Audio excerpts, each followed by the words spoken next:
Semua orang yang kuat imannya, ulu himmahnya. Sedih sekali sekala, down sekali sekala tu biasa, semua manusia termasuk saya. Tidak ada orang yang imannya tinggi yang sentiasa lemah semangat. Ketahuilah, ketika kita selalu lemah semangat, iman kita mempunyai penyakit. Pilih salah satu daripada ibadat yang banyak. Tiap-tiap orang Allah Ta'ala pilih untuk jadikan ibadat yang jadi qurratu ain lahu. Ada orang Allah jadikan puasa sebagai penyejuk hati dia. Dia suka puasa.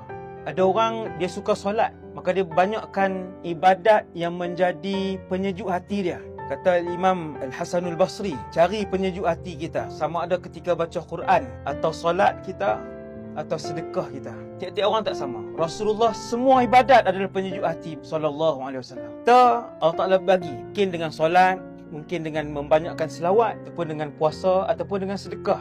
Wallahu alam, tiap-tiap orang Allah Taala pilih untuk bagi melalui ibadat apa. Kuatkan iman kita dengan menambahkan ibadat yang ikhlas kerana Allah SWT. Ada orang mayang malah apa semua, bukan tak solat 5 waktu. Solat 5 waktu macam biasa, cuma dia punya doa ibu dia. Dia telefon mak, doa untuk abang si mak. Minta mak sebut perkataan redha. Siapa yang belum pernah, ni antara kunci yang paling besar, minta ataupun dengar perkataan redha daripada ibu atau ayah dia. Try buat.